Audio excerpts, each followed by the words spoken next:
सर्वांना नमस्कार। मी मीनल करणवाल, मुख्य कार्यकारी अधिकारी, जिल्हा परिषद नांदेड। तर आज आपण स्वीपसाठी, मतदार जनजागृतीसाठी या व्हॅनचा फ्लॅग ऑफ केलेले आहे।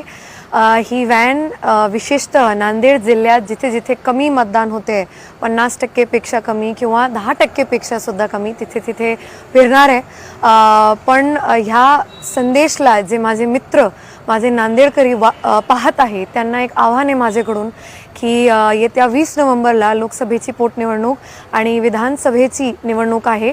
महाराष्ट्रात 25 वर्षानंतर, नांदेडला 25 वर्षानंतर ही दोन्ही निवडणूक सोबत होत आहेत। तुम्ही जेव्हा मतदार बूथला जात असाल तेव्हा तुम्हाला 2 मशीने वेगळी दिसणार। तुम्हाला यावेळेस 2 बटन दाबायचे आहे। पण फक्त एक विनंती अशी, एक आवाहन अशा की प्रत्येक मुलाने, मुलीने, प्रत्येक नांदेडकरांनी जवळच्या पोलिंग बूथला जाऊन तुमच्या मताचा हक बजावलाच पाहिजे। ही